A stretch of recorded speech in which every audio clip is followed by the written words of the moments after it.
Hello, hello എല്ലാവർക്കും എഴുതാപ്പുറത്തിൻ്റെ അടുത്ത എപ്പിസോഡിലേക്ക് സ്വാഗതം.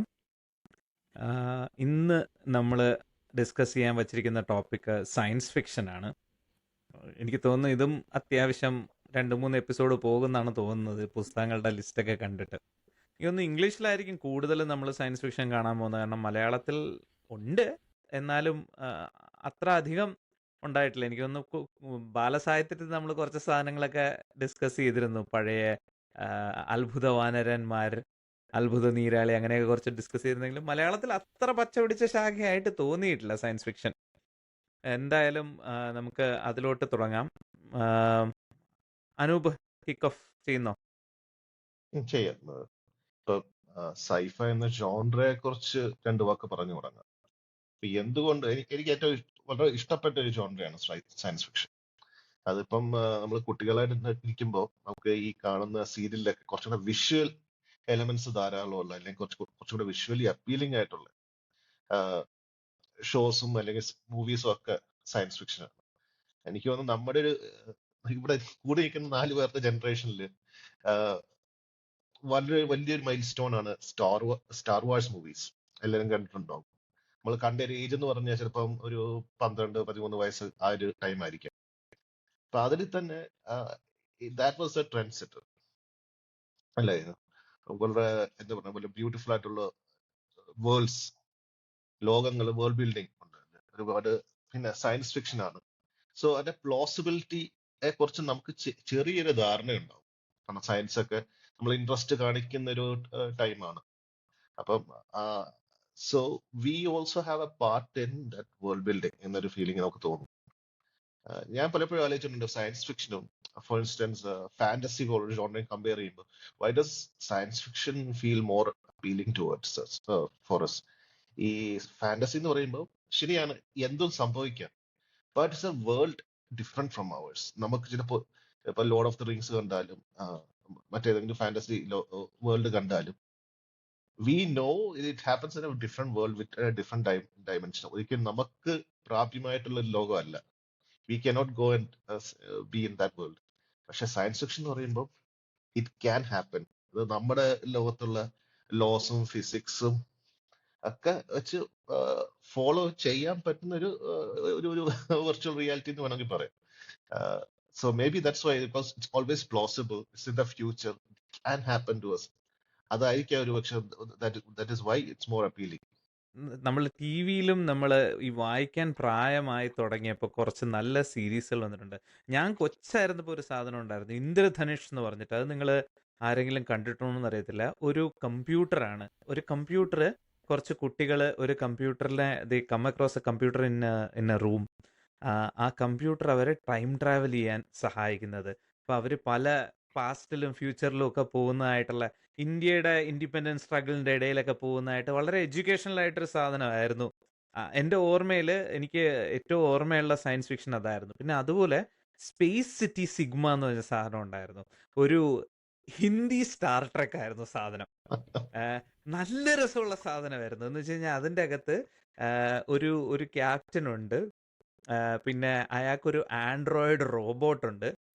ഒരു സുന്ദരിയായ സൈഡ് കിക്ക് ഉണ്ട് ക്യാപ്റ്റന്. അപ്പൊ ഇവരെ അറ്റാക്ക് ചെയ്യാനായിട്ട് ഒരു ഏലിയൻ ഉണ്ട്. തലയുടെ മുകളിൽ ഇങ്ങനെ ഒരു കുടുംബ പോലെ ഒരു ഗ്രോത്ത് ഒക്കെ ഉള്ള ഒരു സഹാഹു എന്നോ അങ്ങനെ എന്തോ പറഞ്ഞിട്ടൊരു ഏലിയനും.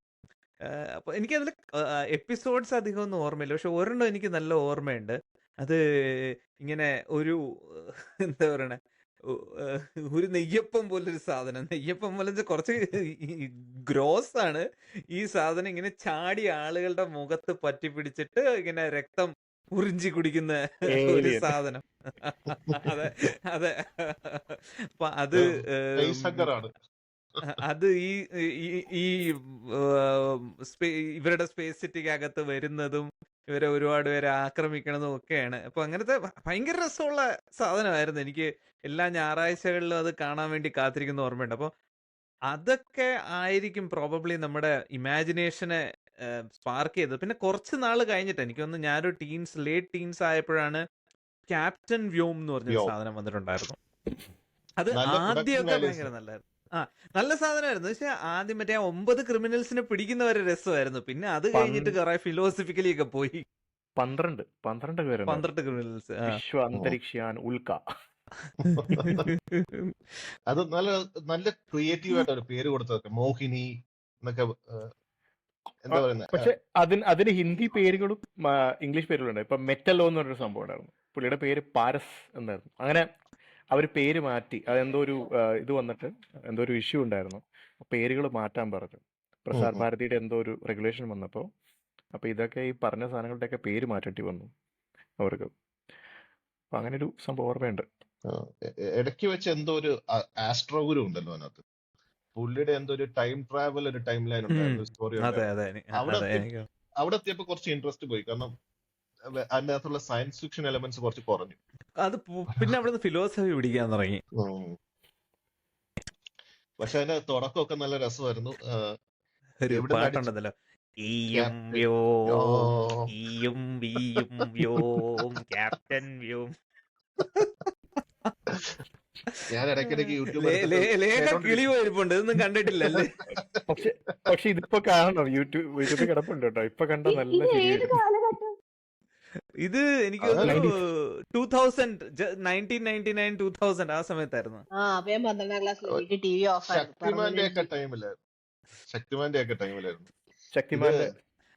ശക്തിമാനിലും മുന്നേ ആണല്ലേ? 2000 മുമ്പ് 100% ശക്തിമാനെക്കാട്ടിയൊക്കെ ഭേദന. ശക്തിമാൻ ഒരു സൂപ്പർമാൻ ക്ലോൺ മാത്രമായിരുന്നു. അതെ, കണ്ടാ ചിരി വരും. അതെ, അതിനകത്ത് മറ്റേ ഇതിനൊക്കെ ചേർക്ക് വരും. മറ്റേ ഇന്ത്യാന ജോൺസിനെ ഒക്കെ പിടിച്ച് ചേർത്തിട്ടുണ്ട്. എല്ലാവരും ഇട്ടിട്ടുണ്ട്. പിന്നെ അതുപോലെ പ്രെഡേറ്റർ ഉണ്ട്. പിന്നെ അതുപോലെ ആക്ച്വലി അത് മാത്രമേ ഉള്ളൂ ഒറിജിനൽ ആയിട്ട് തോന്നി കേട്ടോ ശക്തിമാനില്. കാക്കോദറും ആ ഒരു ഫസ്റ്റ് ഒരു സെറ്റ് ഉണ്ടായിരുന്നല്ലോ, ഫസ്റ്റ് സെറ്റ് നല്ല വില്ലൻസ് ആയിരുന്നു. പിന്നെ അത് കഴിഞ്ഞിട്ട് മുകേഷ് ഖന്ന ഈ ശക്തിമാൻ കഴിഞ്ഞപ്പോ സ്റ്റാർ വാർസിന്റെ ആക്ച്വൽ ഒരു സാധനം ഇറക്കി, ആര്യമാൻ എന്ന് പറഞ്ഞിട്ട്.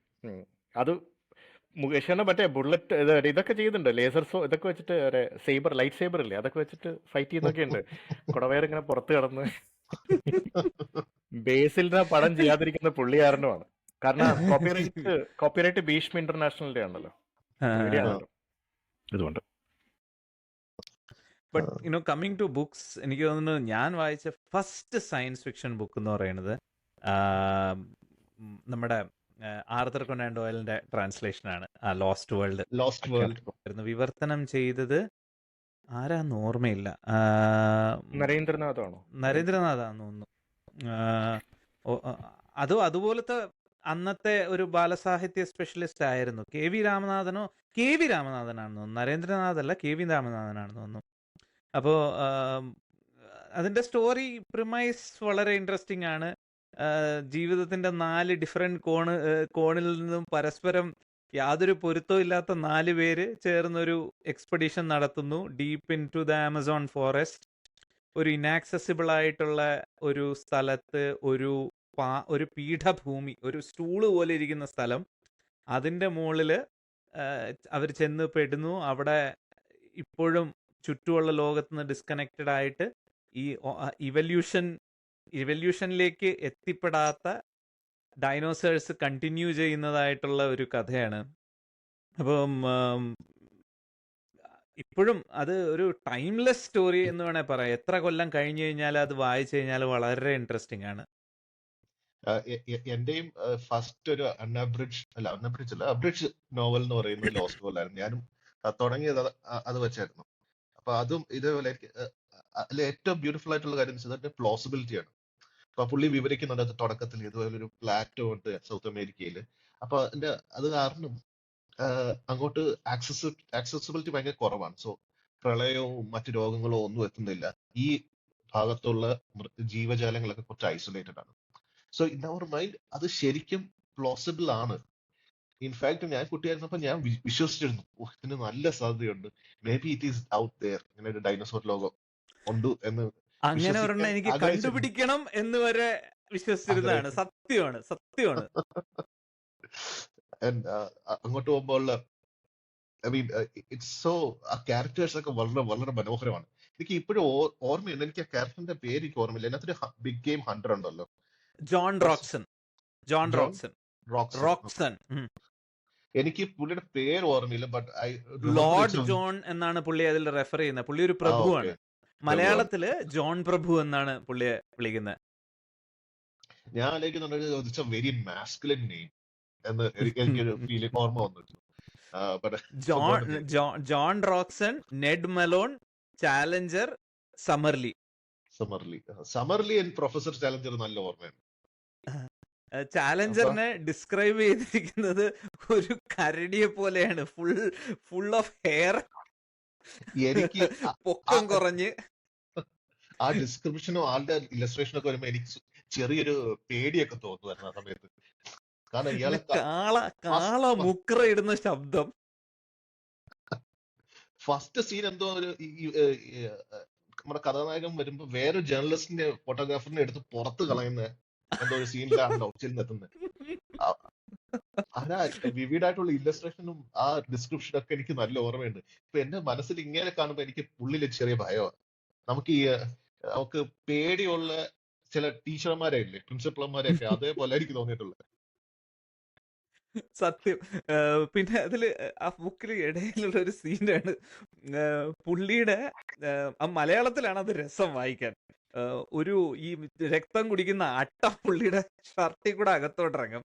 അത് ആദ്യം നെഡിനെ കടിക്കും. അപ്പൊ നെഡ് അതിനെ പിടിച്ചെടുക്കാൻ നോക്കുമ്പോൾ അത് പൊട്ടിത്തെറിക്കും. അപ്പൊ ചാലഞ്ചർ പറയും, വാട്ട് നോൺസെൻസ്, നിങ്ങൾ അതിനെ നശിപ്പിച്ച് കളഞ്ഞല്ലോ, ഇനി അതുപോലെ ഒരെണ്ണത്തിന് എങ്ങനെ കണ്ടുപിടിക്കുന്നതിന് മറ്റേ ആൾ പറയാണ്, കുഴപ്പമില്ല, ഒരെണ്ണം നിങ്ങളുടെ ഷർട്ടിന്റെ അകത്തോട്ട് അകത്തോട്ട് ഇറങ്ങിയിട്ടുണ്ട്.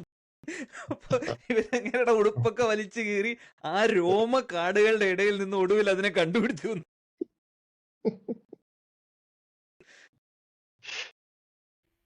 അത് ആ ഒരു അൺകാനി ഹ്യൂമർ സെൻസും ഉണ്ട് ആ പുസ്തകത്തിന്.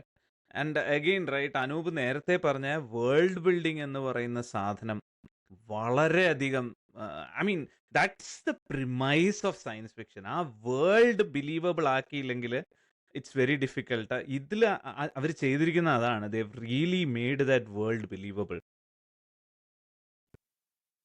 ശരിക്കും ഒരു ആദ്യകാല കൃതികളുണ്ടല്ലോ സയൻസ് ഫിക്ഷൻ, ഇപ്പൊ ജൂൾസ് വേണിന്റെ ഒക്കെ ബുക്ക് എടുക്കുകയാണെങ്കിൽ അവർ ആ പ്ലോസിബിലിറ്റിയുടെ കാര്യത്തിൽ നല്ല ഇമ്പോർട്ടൻസ് കൊടുത്തിട്ടുണ്ട്. Journey to the centre of the Earth. Before that right, അതിൽ നമുക്ക് തിരിച്ചു വരാം. ഈ എക്സാക്ട് സെയിം പ്രിമൈസിൽ അടുത്ത ഇടയ്ക്ക് വേറൊരു പുസ്തകം ഞാൻ വായിച്ചിട്ടുണ്ട്. എക്സാക്ട് സെയിം പ്രിമൈസ്, ഒരു inaccessible world, there is organic evolution, അവിടെ വേറെ ഒരു ത്രെഡിൽ പ്രോഗ്രസ് ചെയ്യുന്നു, അവിടെ എത്തിപ്പെടുന്ന ആളുകൾ. ഇതെന്ന് പറഞ്ഞു കഴിഞ്ഞാൽ വാറൻ ഫാഹി എന്ന് പറഞ്ഞൊരു റൈറ്ററിന്റെ പുസ്തകമായിരുന്നു. പുസ്തകത്തിന്റെ പേര് ദ ഫ്രാഗ്മെന്റ്. ഇത് ഒരു ഐലൻഡ് ആണ്. ആ ഐലൻഡിന് ചുറ്റും ഭയങ്കര ക്ലിഫ്സ് ആണ്, കടലിന്റെ അടിയിൽ ഭയങ്കര ഷാർപ്പ് റോക്സ് ഒക്കെ ഉണ്ട്. അപ്പൊ അവിടെ ആർക്കും പോവാൻ പറ്റുന്നില്ല. ആ ക്ലിഫ്സ് കടന്ന് അപ്പുറത്ത് പോയി കഴിഞ്ഞ് കഴിഞ്ഞാലും പ്രശ്നമാണ്, പോവാൻ പറ്റൂല, അത്ര ഷാർപ്പ് ക്ലിഫ്സ് ആണ്. ഒരു സംഘം സയന്റിസ്റ്റ്സ് അവിടെ എത്തുന്നു, അതിന്റെ അപ്പുറത്തേക്ക് ചെല്ലുന്നു വിത്ത് ഗ്രേറ്റ് ഡിഫിക്കൽട്ടി. അവിടെ അവർ ഫൈൻഡ് ചെയ്യുന്നത് അവിടുത്തെ ലൈഫിന്റെ സ്പീഡ് ഇൻക്രെഡിബിളി ഹൈ ആണ്. എന്ന് പറഞ്ഞു കഴിഞ്ഞാൽ എല്ലാത്തിൻ്റെ life spans are very short. So everything, their metabolism is fast, they are, എന്താ പറയണ, ഹ്യൂമൻസ് ഒക്കെ അവിടെ ചെന്ന് കഴിഞ്ഞ് കഴിഞ്ഞാൽ the creatures are so fast, they attack and kill the humans before they even know it. അത്രയും സ്പീഡിലാണ് അവിടുത്തെ കാര്യങ്ങളൊക്കെ നടക്കുന്നത്. അപ്പോൾ അങ്ങനെ ഒരു കഥയാണ് അത്. എനിക്ക് എൻ്റെ ഒരു 10 കൊല്ലം മുമ്പ് ഞാൻ വായിച്ചതാണ്. പക്ഷെ എന്നാലും ആ വേൾഡ് ബിൽഡിംഗ് വളരെ വിവിഡായിട്ട് പുള്ളി ഇത് ചെയ്തായിരുന്നു. എന്ന് വെച്ചാൽ അത് it is really one of the science fiction stories where it is supplemented by science, but at the same time ആ വേൾഡ് വളരെ ബിലീവബിൾ ആയിരുന്നു സാധനം. എന്നാ ഞാനൊരു കാര്യം പറയട്ടെ. ഇങ്ങനെ ഉള്ളൊരു സ്ഥലമായിരുന്നു ഓസ്ട്രേലിയ. ജിയോഗ്രാഫിക്കലി ഐസൊലേറ്റഡ് ആയി. Now over to Jules Verne. Okay. So yeah, so Jules Verne again. So ആദ്യകാല ഈ ക്ലാസിക്സിന്റെ ഒരു ബിലീവബിലിറ്റിയെ കുറിച്ച്, പ്ലോസിബിലിറ്റിയെ കുറിച്ചാണ് പറയുന്നത്. ഇപ്പൊ ജൂൾസ് വേണിന്റെ ബുക്സ് എടുക്കുകയാണെങ്കിൽ ഇപ്പോ ഒന്ന് journey to the centre of the earth, അത് വായിക്കുമ്പോൾ actually there is one scene, വായിച്ചിട്ടുണ്ടോ എന്നറിയില്ല, കുറച്ച് തലോസോഫോബിയ ഉള്ളതുകൊണ്ടാണ് അവർ ഈ പ്രിമൈസ് ഇതാണ്, ഈ ഭൂമിക്ക് അടിയിൽ വേറൊരു ലോകമുണ്ട്, there's a world. അതിനകത്ത് കരകളുണ്ട്, കടലുകളുണ്ട്. സോഴ്സ് ഓഫ് ലൈറ്റിനെ കുറിച്ച് ഇപ്പൊ എനിക്ക് ഓർമ്മ കിട്ടുന്നില്ല, പക്ഷെ there's a light source, vegetation ഉണ്ട്, ആനിമൽസ് ഉണ്ട്. അപ്പൊ ഇവര് ഇതിനകത്ത് കയറി ഈ ഒരു കേവ് സിസ്റ്റം വഴി താഴോട്ട് ഇറങ്ങിയിട്ട്, അല്ലെങ്കിൽ ഒരു വോൾക്കാനോ വഴി അങ്ങോട്ട് താഴോട്ട് ഇറങ്ങിയിട്ട് ഒരു വലിയ കടലാണ് അതേ കിട്ടുന്നത്. അപ്പൊ ഒരു റാഫ്റ്റ് ഉണ്ടാക്കി അതിലിങ്ങനെ പോവുക. അപ്പൊ in the distance they can see two prehistoric animals fighting each other. And അത് വളരെ, എനിക്ക് അത് വായിക്കുമ്പോൾ ഭയങ്കര സ്കേറി ഫീലിംഗ് ആണ്. ലൈക്ക് യുനോ ഈ we feel so unimportant, like, and there is two titans fighting in the distance, and we are just praying that they don't notice us. But anyway, coming back to the plausibility of this thing, you know, ഇത് ഈ hollow earth theory എന്ന് പറഞ്ഞൊരു actual theory ആയിരുന്നു. അത് may be scientific പേപ്പേഴ്സിലൊന്നും അധികം വന്നിട്ടില്ലെങ്കിലും അത് ഒരുപാട് popular science എന്തൂസിയാസ്റ്റുകൾ എന്താ പൊലിപ്പിച്ച് കൊണ്ട് നടന്നൊരു സംഭവമാണ്. ആക്ടിവലി ഇതൊക്കെ ന്യൂസ് പേപ്പറിലൊക്കെ വന്നിട്ടുള്ള സംഭവമാണ് ഈ hollow earth theory. Monster universe. Vernians എന്ന് പറഞ്ഞിട്ട് ഏതൊരു സിനിമയിൽ എന്തോ പറയുന്നുണ്ട്. They are people who believe that Jules Verne's science fiction was actual science. And actually ഇപ്പോഴും നമ്മുടെ ഗോഡ്സില്ലയുടെ യൂണിവേഴ്സ് ഉണ്ടല്ലോ, മോൺസ്റ്റർ യൂണിവേഴ്സ്, അവരിപ്പോഴും അതാണ് ഫോളോ ചെയ്യുന്നത്. കാരണം അവരുടെ വേൾഡിലുള്ള ഗോഡ്സില്ലയും കിങ് കോങ് ഒക്കെ മനുഷ്യരുടെ ശ്രദ്ധയപ്പെടാതെ താമസിക്കണമെങ്കിൽ ഹോളോ എർത്ത് വേണം. But the thing is, when you read Jules Verne, that world is very, very, very plausible. Now, even നമ്മുടെയൊക്കെ ചെറുപ്പകാലത്തിൽ നമുക്ക് വായിക്കുമ്പോൾ, this has to be true, and this is entirely plausible. അവിടെ വേറൊരു കാര്യമുണ്ട് കേട്ടോ. നമ്മള് വലുതാവുന്ന സമയവും there was still a lot of the earth that was unexplored. അതുകൊണ്ട് ഭൂമിയിൽ വച്ച് തന്നെ സയൻസ് ഫിക്ഷൻ സെറ്റ് ചെയ്യാൻ പറ്റുമായിരുന്നു. പക്ഷെ ഇപ്പോ with the internet, with people around everywhere, ഭൂമിയിലെ മിസ്റ്ററീസിന്, ഭൂമിയിലെ സയൻസ് ഫിക്ഷനുമുള്ള ചാൻസസ് കുറഞ്ഞുകൊണ്ടിരിക്കുകയാണ്. You really need a lot of imagination to do that. സത്യം. കാരണം ഇപ്പൊ നമുക്കറിയാം ഹോളോ എർത്ത് തിയറി എന്ന് പറയുന്നത് സ്യൂഡോ സയൻസ് ആണ്, പക്കാ സ്യൂഡോ സയൻസ് ആണ്. പക്ഷെ മേ ബി ഒരു 30 years ago നമ്മളത് വായിക്കുമ്പോൾ നമുക്കറിയില്ല. ഒരുപാട് ആൾക്കാർ അതിൽ വിശ്വസിച്ചിരുന്നു. അതിന്റെ പ്ലോസിബിലിറ്റി ഭയങ്കര കൂടുതലാണ്. ഇപ്പം അതിന്റെ നമുക്ക് we have discovered most of earth, mysteries അധികമൊന്നും ഇല്ല. So we have to set our stories far in the future. അതല്ലെങ്കിൽ AI പിടിക്കണം. AI വില്ലൻ ആകുന്ന ഒരുപാട് കഥകളുണ്ട്. Of course. I also think നമ്മൾ വായിച്ച age has got a big influence on how we like certain books. ഇപ്പം ഈ lost വേൾഡും journey to centre of the എർത്തും ഒക്കെ നമ്മളൊരു 12-year-old or 13-year-old ആയിട്ട് വായിക്കുന്നതും, എസ്പെഷ്യലി 30 വർഷം മുമ്പ് നമുക്ക് കിട്ടുന്ന എക്സ്പോഷറും വളരെ കുറവാണ്. നമുക്ക് ആകെ DD1ഉം DD4 ഇല്ല. നമുക്ക് ആകെയുള്ളത് ദൂരദർശനാണ്. അതിൽ കാണുന്ന കാര്യങ്ങളും ന്യൂസ് പേപ്പറിൽ വരുന്ന കാര്യങ്ങളും മാത്രമാണ് നമുക്ക് വേൾഡ് വൈഡ് എക്സ്പോഷർ എന്ന് പറഞ്ഞിട്ടുള്ളത്. ആ സമയത്ത് ഇങ്ങനത്തെ കാര്യങ്ങൾ വായിക്കുന്നത് നമ്മളെ ഇൻഫ്ലുവൻസ് ചെയ്യുന്നതും നമുക്ക് ആ ലെവൽ ഓഫ് എൻജോയ്മെന്റ് തരുന്നതും, ഇന്നത്തെ കുട്ടികൾ ഇത് വായിക്കുമ്പോൾ അവർക്ക് ഇത് തോന്നാനുള്ള എനിക്കത് ഫീൽ ചെയ്തിട്ടുണ്ട്. പല ബുക്കും കുട്ടിക്കാലത്ത് വായിച്ചിട്ട് എനിക്ക് തന്ന ആ ലെവൽ ഓഫ് സാറ്റിസ്ഫാക്ഷൻ പിന്നെ അത് റീവിസിറ്റ് ചെയ്യുമ്പോൾ എനിക്ക് ചിലപ്പോൾ കിട്ടിക്കൊള്ളുന്നില്ല. അപ്പോൾ എന്താ പറയാ, ഞാൻ പിന്നെ റീവിസിറ്റ് ചെയ്യാൻ പോവാത്ത ബുക്കുകളാണ് ഇതൊക്കെ. May be I should try revisiting these books and see how it also has that. അതുകൊണ്ടാണ് ഇന്നത്തെ കാലത്ത് നമുക്ക് ആൾക്കാരെ again coming back to reel കൾച്ചറും ഷോർട്സും, it's very hard to entertain people. Imagination use ചെയ്യണമല്ലോ. പേപ്പറിൽ വായിച്ചത് നമുക്ക് അത് എല്ലാവർക്കും മടിയാണല്ലോ. മടിയുടെ കാര്യം പറഞ്ഞപ്പോഴാണ് ഇപ്പോൾ Journey to the centre of the Earth ഞാൻ വായിക്കുന്നത് അബ്രിഡ്ജ് ക്ലാസിക് ആയിട്ടാണ്, ചിൽഡ്രൻസ് ക്ലാസിക് ആയിട്ടാണ്. അപ്പോൾ അത് കുറേ കാലത്തിന് ശേഷം ഞാൻ ആ പുസ്തകം വളരെ എന്താ പറയുക, എന്നെ ആദ്യമായിട്ട് വായിക്കുന്ന സയൻസ് ഫിക്ഷനാണത്. സയൻസ് ഫിക്ഷൻ ആണെന്ന് പോലും അറിയാതെ വായിച്ചു തുടങ്ങിയതാണ്. കാരണം എന്നെ സംബന്ധിച്ച് ജൂൾസ് വെൺ എന്ന് പറയുമ്പോൾ around the world in 80 days എഴുതിയ ആളാണ്. Around the world in 80 days എന്ന് പറയുമ്പോൾ ശരിക്കും പറഞ്ഞാൽ അത് ബുക്ക് വായിച്ചിട്ടില്ല. യുറീക്കയിൽ വന്ന ഒരു ഇതാണ് ഫിലിയാസ് ഫോഗിന്റെ പറ്റിയിട്ടൊരു ചെറിയൊരു ഒരു കഥ. അതായത് പുള്ളി നടക്കുന്ന സ്റ്റെപ്സ് പോലും അളന്നിട്ടാണ്, അതായത് പുള്ളി ക്ലബിലേക്ക് നടക്കുന്ന സ്റ്റെപ്സ് പോലും അളക്കും. അത്രയ്ക്ക് മെറ്റിക്കുലസ് ആയിട്ട് ഒരാളുടെ കഥ എന്ന് പറയുമ്പോൾ നമ്മൾ വിചാരിക്കുന്നത് ഈ Journey to the Centre of the Earth അതുപോലെ എന്തോ സംഭവമാണെന്നാണ്.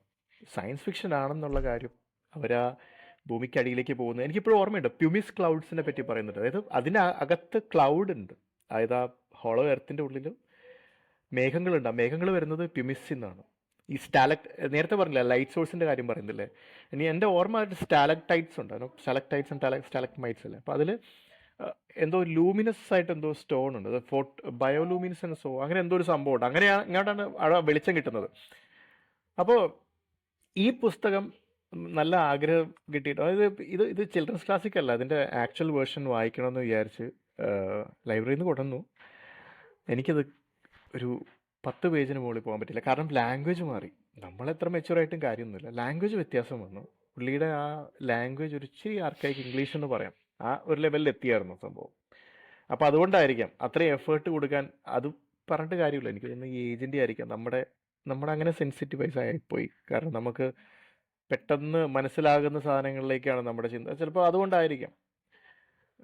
സയൻസ് ഫിക്ഷൻ്റെ കാര്യം പറഞ്ഞപ്പോൾ ഞാനൊരു കാര്യം ചിന്തിച്ചത്, ഇപ്പോൾ നമ്മൾ ഈ പറഞ്ഞ പോലെ പല സാധനങ്ങളും ഇപ്പോൾ നമ്മുടെ കൂടെ ഭയങ്കര ഹൈപ്പർ ക്രിയേറ്റീവ് ആയിട്ടുള്ള ആളുകളുണ്ട്. അതായത് കൂടെ അവരൊക്കെ ആയിരിക്കും ചിലപ്പോൾ നമുക്കും എന്തെങ്കിലും ക്രിയേറ്റ് ചെയ്യണം എന്നുള്ള ഇൻസ്പിറേഷൻ ആവാനുള്ള കാരണം. അപ്പോൾ ഈ ഇതേപോലെ സയൻസ് ഫിക്ഷൻ സീരിയലോ ഒക്കെ കണ്ടിട്ട്, അല്ലെങ്കിൽ ഹൊറർ സീരിയൽ കണ്ടിട്ട്, ഞാൻ പറഞ്ഞില്ലേ എൻ്റെ ഒരു കൂട്ടുകാരൻ ഹൊറർ കഥകൾ അടിച്ചിറക്കുന്ന, അതുപോലെ സയൻസ് ഫിക്ഷൻ അടിച്ചിറക്കുന്ന ആളുണ്ട്. എനിക്ക് ഓർമ്മയുണ്ട് ഒരു എൻ്റെ കൂട്ടുകാരൻ ഒരു അജിത്തുണ്ട്, അവൻ്റെ അച്ഛൻ്റെ ഡയറിയിൽ ഒരു സയൻസ് ഫിക്ഷൻ കഥ, അത് ഏതോ മലയാളം സിനിമ കണ്ടിട്ടാണ്, എനിക്ക് തോന്നുന്നത് ജൈത്രയാത്ര എന്നൊരു പടം ഉണ്ടായിരുന്നു തോന്നുന്നു. അതായത് ഇൻവിസിബിൾ ആകുന്ന ഒരു ഇത് കണ്ടുപിടിക്കുന്ന കക്കരവി എന്തോ ആയിരുന്നു ദോശബന്ധു ദേശബന്ധു. അപ്പൊ അത് കണ്ടിട്ടാണ് തോന്നുന്നു ജൈത്രയാത്ര, മിസ്റ്റർ ഇന്ത്യയുടെ മലയാളം. യെസ്. അപ്പോൾ അവൻ എഴുതിക്കൊണ്ടുവന്ന ഒരു സാധനമാണ്, ഒരു എൻഡ് ടു എൻഡ്. ഈ ഷാർക്ക് എന്താന്ന് എനിക്ക് അന്ന് അറിയില്ല. ഷാർക്ക് എന്ന് വെച്ചാൽ സ്രാവ എന്നറിയില്ല. ഇവൻ പറയുന്നത് ഷാർക്ക് എന്തോ ഒരു ഭീകരജീവിയാണ്. അതിനകത്ത് കഥാപാത്രങ്ങളൊക്കെ ഉണ്ട്, മമ്മൂട്ടി മോഹൻലാലൊക്കെ വരുന്നുണ്ട്. അവർ പേരൊന്നുമില്ല, കഥാപാത്രങ്ങളായിട്ടാണ് വരുന്നത്. മമ്മൂട്ടി മോഹൻലാൽ അവരൊക്കെ മരിക്കുന്നു. അവസാനം സോമനാണ് കൊല്ലുന്നത്. പുള്ളിക്ക് സോമനോട് ഭയങ്കര താല്പര്യമായിരുന്നു. സോമനാണ് അവസാനം വന്ന് ഈ ഷാർക്കിനെ കൊല്ലുന്നതായിട്ടൊരു മൾട്ടി സ്റ്റാർ ഒരു സാധനം എഴുതിയായിരുന്നു അവൻ. സംഭവം അന്ന് ഭയങ്കര ഹിറ്റായിരുന്നു. ആ ബുക്ക് ഇങ്ങനെ ക്ലാസ്സിൽ ഇങ്ങനെ പറന്ന് നടക്കുമായിരുന്നു. ലേഡീസിൻ്റെ അടുത്ത് മറ്റേ ഗേൾസിൻ്റെ അടുത്തൊക്കെ പോയി അത് ഭയങ്കര അവർ വലിയ ഹിറ്റായി. പുള്ളി രണ്ടാമതെന്തോ തുടങ്ങിയായിരുന്നു. അപ്പോൾ ഇതൊക്കെയാണ് നമുക്ക് ഇൻസ്പിറേഷൻ ആകുന്നത്. അതായത് സയൻസ് ഫിക്ഷൻ എന്ന പേരുള്ള സാധനത്തിലേക്ക്. ആദ്യം മോൺസ്റ്റർ സയൻസ് ഫിക്ഷൻ മൂവിയാണ് സംഭവം. അപ്പോൾ ഇതെന്താണെന്ന് അറിയാത്ത കാലത്താണ്, ഈ പറഞ്ഞ പോലെ ഒരു അജ്ഞതയുടെ കാലത്താണ് ഈ സാധനം ഹിറ്റാവുന്നത്. അത് കഴിഞ്ഞ് ആ അജ്ഞതയൊക്കെ മാറിക്കഴിഞ്ഞാൽ ഫാസിനേഷൻ പോയി. ചിലപ്പോൾ അതുകൊണ്ടായിരിക്കാം. പക്ഷെ എന്നാലും ഈ പറഞ്ഞ പോലെ ഇവർ ഈ ചിന്തിച്ച കാര്യങ്ങൾ നമ്മളും ചിന്തിച്ചു കാണും. ഇപ്പോൾ മൊബൈൽ ഫോണിൻ്റെ കാര്യം നമ്മൾ ആ ചെറുപ്പത്തിൽ ചിന്തിച്ചിട്ടുണ്ടാവും. നമുക്ക് കൊണ്ടു നടക്കാൻ പറ്റുന്ന ഒരു ഫോൺ, അല്ലെങ്കിൽ ആളെ നേരിട്ട് കണ്ട് സംസാരിക്കാൻ പറ്റുന്ന ഒരു സാധനം. അത് അന്ന് സയൻസ് ഫിക്ഷൻ അത് ആലോചിച്ച് സയൻസ് ഫിക്ഷൻ എഴുതിയവരുണ്ടാവും. എനിക്കിപ്പോഴും ഓർമ്മയുണ്ട്, ദൂരദർശനിലൊരു സീരിയൽ വന്നത് ലോകാവസാനത്തെ പറ്റിയിട്ടൊരു ടെലിഫിലിം ആയിരുന്നേ. അതിൽ എന്തായാലും തീരാറായി, എല്ലാവരുടെയും മൈൻഡ് സെറ്റൊക്കെ മാറി. അതായത് ഭിക്ഷക്കാരന് കാശില്ലാതെ ഭക്ഷണം കൊടുക്കുന്ന ഹോട്ടലുടമ, ഒരു 5 സ്റ്റാർ ഹോട്ടലിൻ്റെ ഒരു ഉടമ, പുള്ളി വിളിച്ച് ഭക്ഷണം കൊടുക്കുന്നു. ഒരു അച്ഛന് മകനോട് സംസാരിക്കണം, പുള്ളി ഗൾഫിലായിരിക്കുന്നത്, കണ്ട് സംസാരിക്കണം. അപ്പോൾ ടി വിയിലേക്ക് കണക്ട് ചെയ്തിട്ട്, ഫോൺ ടി വിയിലേക്ക് കണക്ട് ചെയ്തിട്ട് കണ്ട് സംസാരിക്കുന്ന ഒരു കാലമൊക്കെ അങ്ങനെയൊക്കെ ഇമാജിൻ ചെയ്തിട്ട് ഇത് ഒരു മലയാളം ടെലിഫിലിം ദൂരദർശനിൽ വന്ന സാധനം. അപ്പോൾ ഇതൊക്കെ ഈ പറഞ്ഞ പോലെ സയൻസ് ഫിക്ഷൻ ഒരു പക്ഷേ കുറച്ചുകൂടി മുന്നോട്ട് ചെല്ലുമ്പോൾ ആക്ച്വൽ സയൻസായി മാറും. അങ്ങനെ ഒരു കാര്യം കൂടി ഇതിനകത്തുണ്ട്. സത്യമാണ്. അതിൽ ഒരുപാട് കാര്യങ്ങൾ science fiction it's basically visionaries, right? ഇതിലുള്ളവര് എൻവിഷൻ ചെയ്യുന്ന സാധനങ്ങൾ ശരിക്കും ക്രിയേറ്റ് ചെയ്യുക എന്നുള്ളതും probably quite possible. Actually, there's a really true story about this one. Isaac Asimov ആണോ അതോ ആർതർ സി ക്ലാർക്ക് ആണോ എന്നറിയില്ല. One of these writers actually predicted satellites way before we conceived them. സയന്റിസ്റ്റുകൾ അതിനെക്കുറിച്ച് ആലോചിക്കുന്നതിന് മുന്നേ തന്നെ സാറ്റലൈറ്റ്സിനെ കുറിച്ചൊക്കെ അവർ കഥകൾ എഴുതിയിട്ടുണ്ട്. വേറൊരു കഥ കേട്ടിട്ടുണ്ടോ? നമ്മുടെ ഇഡിയോക്രസി എന്ന് പറഞ്ഞ സിനിമ ഉണ്ടായിരുന്നു. ആ സിനിമയില് ഷൂസ് അവർക്ക് ഒരു വാപ്പിള് ഷൂസ് വേണം. ആരും ഇടാത്ത, എല്ലാം ഫ്യൂച്ചറിൽ എല്ലാവരും മണ്ടന്മാരാണെന്ന് പറഞ്ഞിട്ട് ആരും ഇടാത്ത ഒരു ഷൂസിന് വേണ്ടിയിട്ട് ഇവന്മാര് എല്ലായിടത്തും തപ്പി അവസാനം പുതിയൊരു കമ്പനി ഒരു ഷൂസ് ഇറക്കുന്നുണ്ട്. ഈ സാധനം എല്ലാ മണ്ടന്മാർക്കും കൊടുക്കാം എന്നും പറഞ്ഞിട്ട് ആ ഷൂ എടുത്ത് എല്ലാ കഥാപാത്രങ്ങളും കൊടുത്തു. ആ ഷൂസാണ് ഇപ്പോഴത്തെ ക്രോക്സ്. എനിക്ക് തോന്നുന്നു സയൻസ് ഫിക്ഷനെക്കാട്ടി ഉപരി അത് സോഷ്യോളജിക്ക് പറ്റിയ ഒരു കേസ് സ്റ്റഡിയാണ്. however ridiculous something is, ഒരിക്കലും predict ചെയ്യാൻ ക്ലാസിക് എക്സാമ്പിൾ അല്ലേ ലബൂബു? തലയ്ക്ക് വെളിവിൽ ആരെങ്കിലും കാശെടുത്തത് മേടിക്കുമോ? George Orwell 1984 classic science fiction. അത് സയൻസ് ഫിക്ഷനേക്കാളും കൂടുതൽ ഒരു എന്താ പറയുക, പോസ്റ്റ് അപ്പോക്കാലിപ്സ് അല്ലെങ്കിൽ പോസ്റ്റ് എന്താ പറയുക, utopic opposite apocalypse, dystopia. Dystopian fiction അല്ലെ, അങ്ങനെയല്ലേ പറയാം. അല്ല, പക്ഷേ if you look at it, we are not far away from it. Yeah, The big brother is watching. obviously. പക്ഷെ ഇയാളുടെ കാര്യം പറഞ്ഞപ്പോ, നമ്മുടെ ജൂൾസ് വേണിന്റെ കാര്യം പറഞ്ഞപ്പോ, അതേ ബ്രത്തിൽ തന്നെ മെൻഷൻ ചെയ്യേണ്ട വേറൊരാളും കൂടെ ഉണ്ട്, Jonathan Swift, Gulliver's travels. Again വളരെ റിയലിസ്റ്റിക് ആയിട്ട് ഫുൾ ഇമാജിനേഷൻ ആണെങ്കിൽ പോലും അതും സയൻസ് ഫിക്ഷൻ എന്ന ഗണത്തിൽ പെടുത്താവുന്നതാണ്. പോകുന്നു, ഒരു സ്ഥലത്ത് പോകുന്നു, അവിടെ വളരെ ചെറിയ ഹ്യൂമൻസിനെ കാണുന്നു. നമ്മുടെ വിനയന്റെ അത്ഭുത ദ്വീപ്, അതുപോലത്തെ ഒരു സംഭവം അതിൽ. പക്ഷെ എന്റെ ഓർമ്മ ശരിയാണെങ്കിൽ അവര് വളരെ നല്ല ഡിസ്ക്രിപ്ഷൻ ആയിരുന്നു. ഈ again try to explain it very scientifically. ഞാൻ ആളുകളുടെ ഒറിജിനൽ വായിച്ചിട്ടില്ല അതിന്റെ. അതായത് ഒരു ചെറിയ കുട്ടികൾക്കുള്ള ഒരു Gulliver's travel, Dream Land Publications പറഞ്ഞിട്ട് പണ്ടൊരു അവരിപ്പോഴും ഉണ്ട്. They had these absolutely beautiful fairy tales ഇറക്കുമായിരുന്നു. അതിന്റെ ഭാഗമായിട്ട് ഗുളിവേഴ്സ് ട്രാവലില് ഇറക്കിയിരുന്നു. ഇപ്പൊ ഇതിന്റെയൊക്കെ പ്രത്യേകത എന്ന് വെച്ചാൽ ഇതിന്റെ മെയിൻ ഇപ്പൊ ഗുളിവറിനെ കാണിച്ചിരിക്കുന്ന ഒരു കുട്ടിയായിട്ടാ, ഒരു ഉണ്ടക്കുട്ടി.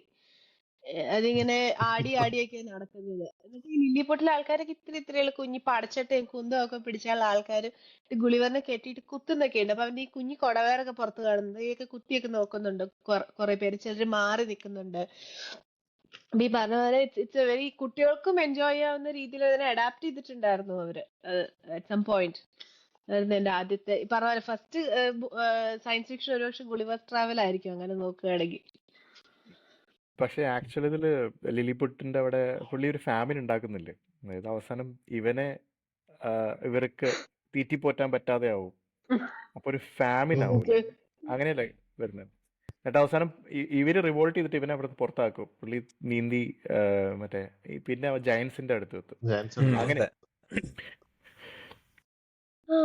ശരി, അങ്ങനെ എന്തോ ഉണ്ട്. നാട്ടിൽ പോകുമ്പോ നോക്കണം. അതുപോലെ ലില്ലിപുട്ടിന്റെ രാജകൊട്ടാരത്തിന് തീ പിടിച്ച് റാണി അതിന്റെ ഇടയിൽ സ്റ്റക്ക് ആകുമ്പോ ഇയാള് മൂത്രമൊഴിച്ച് തീയെടുത്തു.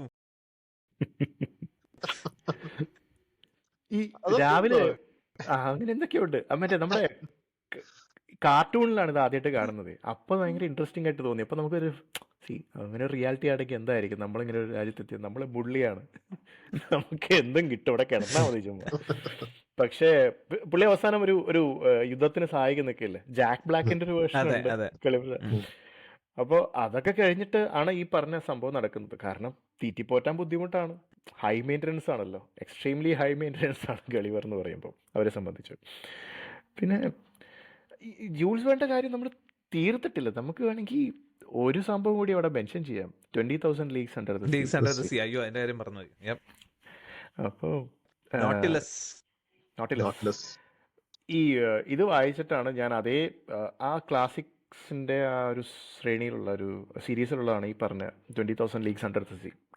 കാര്യം ഇതിലാണ് ആദ്യം പോയത്. പക്ഷേ കയ്യൂക്കുള്ളവന്മാർ ആദ്യം ആ പുസ്തകം എടുത്തുകൊണ്ട് പോകും. കാരണം അതിന്റെ കവറൊക്കെ നല്ല ഭംഗിയാണ്, ഇലസ്ട്രേഷൻസും ഭയങ്കര ഇലസ്ട്രേഷൻസ് ആയിരുന്നു. എനിക്ക് ഓർമ്മയുണ്ട് ആ മറ്റേ നീരാളി ചുറ്റി പിടിക്കുന്നതൊക്കെ അതില്. അതായിരുന്നു അതിന്റെ ഫ്രണ്ട് ആക്ച്വലി കവർ അല്ലേ? Front cover. ഇപ്പോ എനിക്ക് അതിലെ ഷിപ്പ് ഇപ്പോഴും ഓർമ്മയില്ല എങ്ങനെയായിരുന്നു നോട്ടിലസ് എന്ന്. പക്ഷേ എന്റെ മനസ്സിൽ വരുന്ന നോട്ടിലസ് നസറുദ്ദീൻ ഷായുടെ നോട്ടിലസ് ആണ്. ലീഗ് ഓഫ് ലീഗ് ഓഫ് എക്സ്ട്രാordinary ജെന്റിൽമെൻ. എക്സ്ട്രാordinറി ജെന്റിൽമെൻ. Human. മറ്റേ ക്യാപ്റ്റൻ ശിവലിംഗം നീമോ. ആയിരുന്നു. ശിവലിംഗം ആയിരുന്നു അതിന്റെ മുകളിൽ നിന്ന് ഓർമ്മയുണ്ട്.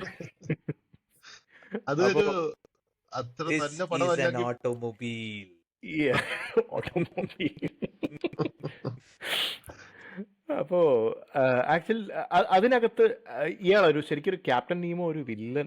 അവസാനം ഒരു നമ്മളൊരു എന്താ പറയുക സ്റ്റോക്ക്ഹോം സിൻഡ്രോം ഇല്ല, പക്ഷെ ഏകദേശം അവിടെ വരെ എത്തും. എന്നിട്ട് പിന്നെ അങ്ങ് പുള്ളിയുടെ മോട്ടിവേഷൻസ് എന്താണെന്ന് പതുക്കെ മനസ്സിലാകുന്നതും പുള്ളി ഒരു വില്ലനായിട്ടാണ് പുള്ളിനെ പോർട്രേ ചെയ്തിരിക്കുന്നത് അല്ലേ. ക്യാപ്റ്റൻ നീമോ ഒരു ഒരു മെഗലോമാനിയാക്ക് ആയിട്ടാണ് ഉം. പുള്ളിയെ പോർട്രേ ചെയ്തിരിക്കുന്നത്. അപ്പോ ആ സമയത്ത് തന്നെ കുറെ കോൺട്രവേഴ്സി ഉണ്ടായിരുന്നു. ഇത് ആദ്യം ഇറക്കിയ സമയത്ത് ഒരു പോളിഷ് പ്രിൻസ് ആയിട്ടാണ് ഇറക്കിയത്. അത് തന്നെ ഭയങ്കര വിവാദമായ ശേഷം ഒരു റെക്കോൺ ചെയ്തിട്ടാണ് ഒരു ഇന്ത്യൻ റെവല്യൂഷണറിയോ എന്തോ ആക്കുന്നത്. ഇന്ത്യൻ ആക്കിയ കുഴപ്പമില്ലല്ലോ അല്ലെ, ആരും പ്രശ്നം ഉണ്ടാക്കില്ല. അല്ല, അത് പോളിഷ് എന്ന് പറയുന്നത് യൂറോപ്യൻ ആണ്. അന്നുള്ള റോയൽ ഫാമിലീസിലൊക്കെ ഒരു പ്രശ്നം ഉണ്ടായിരുന്നത്. അതൊരു വലിയ ഇഷ്യൂ ആയിരുന്നു. അപ്പം may be we keep him far away from home. പോളണ്ടിനെ പറ്റി ഒരു അക്ഷരം മിണ്ടരുത്. അതന്നെ സംഭവം. ഓക്കെ, അതും ഇതേപോലെ നല്ല എന്താ പറയുക വിവിഡ് ആയിട്ടുള്ള ഡിസ്ക്രിപ്ഷൻസും പ്ലോസിബിലിറ്റി ഒക്കെയാണ്. ബിക്കോസ് ആ കാലഘട്ടത്തിൽ നമുക്കറിയാം ഈ ജയന്റ് സ്ക്വിഡ്സ് എന്നുള്ള സാധനം ഉണ്ട് എന്നുള്ളത്. ആക്ച്വലി വലുതാണ് എന്ന്. Recent there was A very viral video, കണ്ടിട്ടുണ്ടോ എന്ന് അറിയില്ല.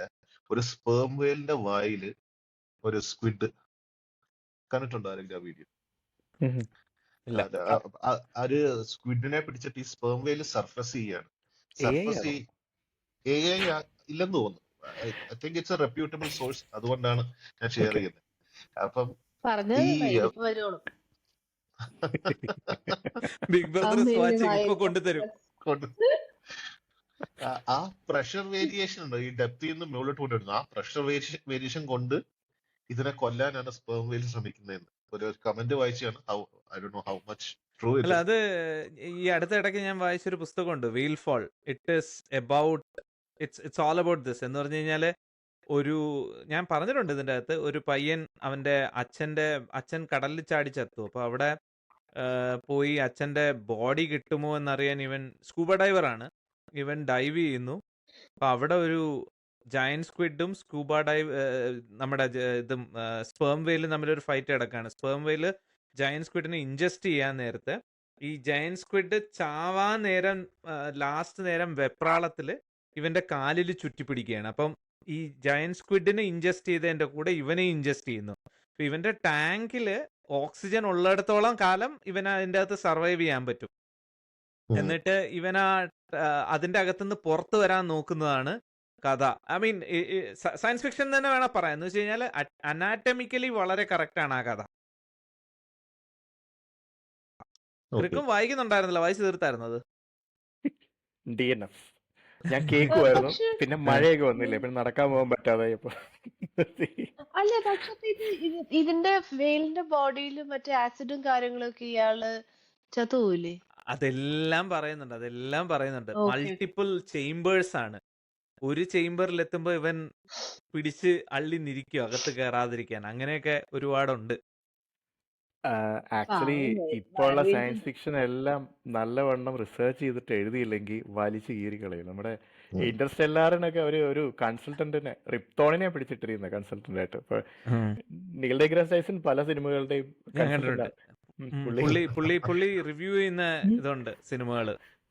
നിങ്ങൾ മറ്റേ ഏലിയന്റെ ലാസ്റ്റ് പടം, ഏലിയൻ അല്ല, പ്രെഡേറ്റേഴ്സ് ബാഡ്ലാൻഡ്സിന്റെ ക്രെഡിറ്റ്സിൽ പുള്ളിയുടെ ഫോട്ടോ ഇട്ട്, പുള്ളിയുടെ പേര് മെൻഷൻ ചെയ്തിട്ടുണ്ട്. അപ്പോൾ കഴിഞ്ഞ ദിവസം ഒരു ഇത് പറഞ്ഞപ്പോൾ ചെറിയൊരു ടോക്ക്, അതായത് ഒരു റേഡിയോ ഷോയിൽ പുള്ളി സംസാരിക്കുന്നതാണ്. പുള്ളി മറ്റേ തോറിന്റെ ഹാമറിന്റെ വെയിറ്റ് എന്താണെന്ന് പറയാൻ പറ്റുമെന്ന് ചോദിച്ചത്. പുള്ളി ഇങ്ങനെ പറഞ്ഞു, പുള്ളി കുറെ നോക്കിയായിരുന്നു ഞാൻ, പക്ഷെ അപ്പൊ അതിനകത്ത് ആകെ ഒരു സ്ഥലത്ത് മാത്രമേ അത് പറയുന്നുള്ളൂ. 300 വൈൽഡ് എലിഫന്റ്സിന്റെ വെയിറ്റ് ആണ് തോറിന്റെ ഹാമറിന്. പിന്നെ അത് മ്യോൾനീറിന്. അപ്പൊ ലിഫ്റ്റ് ചെയ്യാൻ പറ്റുന്ന കാരണം എന്ന് വെച്ചാൽ അത് ഇതാണ് അതിന് എന്താ പറയാ, അത് തോറിന്റെ മാജിക് കൊണ്ട് എൻചാൻഡഡ് ആണ്, അതുകൊണ്ടാണ് അത് ലിഫ്റ്റ് ചെയ്യാൻ പറ്റുന്നത്. വർത്തിയായിട്ടുള്ള ആൾക്ക് മാത്രമേ ലിഫ്റ്റ് ചെയ്യാൻ പറ്റുള്ളൂ ഇത്രയും വെയിറ്റ് ഉള്ള സാധനം. പക്ഷെ അതിനകത്ത് സംഭവം എന്താ വെച്ചാൽ അതിലൊരു കാര്യമുണ്ട്. It is made of a fictional substance called enchanted ഊരു. അപ്പൊ ഇയാൾ ഇതിനെപ്പറ്റിയൊക്കെ സംസാരിച്ച് പുള്ളി ഇതൊക്കെ റെഡിയായി എല്ലാവർക്കും കാര്യമൊക്കെ പറഞ്ഞു തന്നപ്പോൾ പുള്ളിക്ക് പിറ്റേ ദിവസം ഒരു ഫാൻ ഒരു കമന്റ് അയച്ചു, യു ആർ റോങ്. കാരണം നേരത്തെ ഇവര് പണ്ടെങ്ങാണ്ട് ഇവരൊരു 90s ഒരു കാർഡ് ഇറക്കിയിട്ടുണ്ടെന്ന് മാർവല്. ആ കാർഡിൽ ഈ വെപ്പണിനെ പറ്റിയിട്ട് പറഞ്ഞിട്ടുണ്ട്, വെപ്പൺസിനെ പറ്റിയിട്ട് മാത്രമാണ് ആ കാർഡ്. അപ്പം യോൾനിയറിന്റെ വെയിറ്റ് എന്താന്ന് പറയേണ്ടത് 43 pounds ആണ് എഴുതിയിട്ടുള്ളത്. അപ്പൊ പുള്ളി പറയാ ദിസ് ഇസ് വൈ, ഇതുകൊണ്ടാണ് ഞാൻ അടുത്ത് മിണ്ടാൻ പോവാത്തത്. കാരണം സയൻസ് ഫിക്ഷൻ ആണെങ്കിൽ എനിക്ക് കുഴപ്പമില്ലായിരുന്നു, സൂപ്പർ ഹീറോക്കാരുടെ ഒരു പരിപാടി നടക്കും ഉള്ള കാര്യവന്മാരൊക്കെ റെഡ്കോൺ ചെയ്തോളൂ. ഞാൻ പിന്നെ അതിനുശേഷം ഞാൻ ഇവരുടെ വല്ല ചോദ്യം വന്നു ഞാൻ പോവാറില്ല. Super hero is actually not science fiction എന്നാണ് പറയുന്നത്. Super hero fiction is not science fiction.